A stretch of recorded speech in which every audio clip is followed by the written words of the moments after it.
Bonjour à vous, bienvenue dans Math 119 où on s'intéresse aux variations des suites géométriques.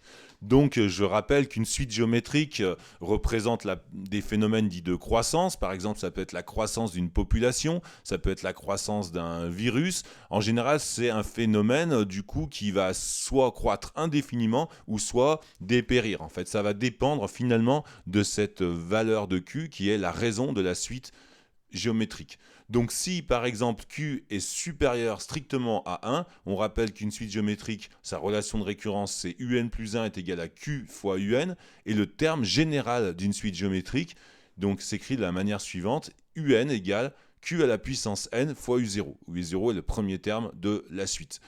Donc dans le cas où Q égale 3, 3 est strictement positif, on a le terme général qui va s'écrire de la manière suivante, UN est égal à 3 à la puissance n fois U0.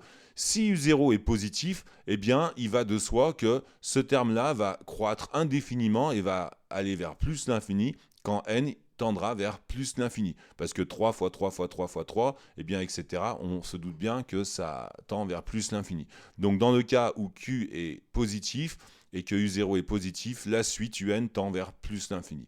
Si U0 avait été négatif, eh bien dans ce cas-là, on aurait un nombre qui tend vers plus l'infini, voire multiplié par une quantité négative. Dans ce cas-là, plus l'infini fois quelque chose de négatif, ça fait moins l'infini. Bien, c'est des règles de signes élémentaires. Donc finalement, tout ça est une question de bon sens. Si Q est positif, strictement supérieur à 1, et que selon le signe de U0, eh bien, soit on tend vers plus l'infini ou vers moins l'infini.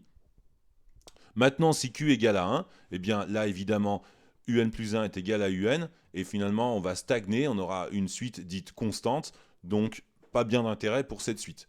Si Q, maintenant, est inférieur ou égal à moins 1, donc ça, c'est un cas spécifique où Q est inférieur ou égal à moins 1, eh bien, comme exemple, si Q égale moins 5, eh bien, on voit que UN, le terme général, sera égal à moins 5 à la puissance n fois le terme initial U0.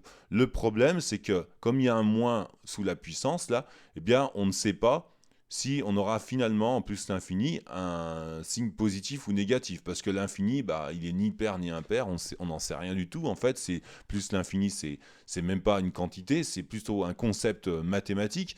Eh bien, dans ce cas-là, on n'aura pas d'information sur le signe. En plus, ça va augmenter, mais en alternant de signes.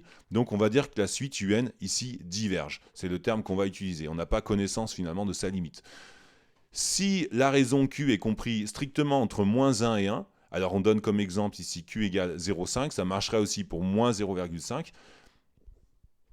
Eh bien, le terme général de la suite s'écrit à ce moment-là, UN est égal à 0,5 à la puissance n fois U0.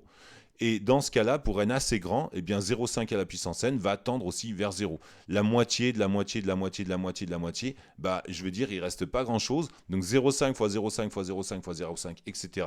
Eh bien, la puissance n, eh bien, ça tend vers 0. Donc on va dire que la suite ici converge vers 0 si Q est compris entre moins 1 et 1. Mettez un petit pouce bleu si vous avez aimé cette vidéo. Et puis évidemment, je vous invite à vous abonner à la chaîne Math 119. Et je vous dis à tout de suite pour d'autres vidéos sur les suites.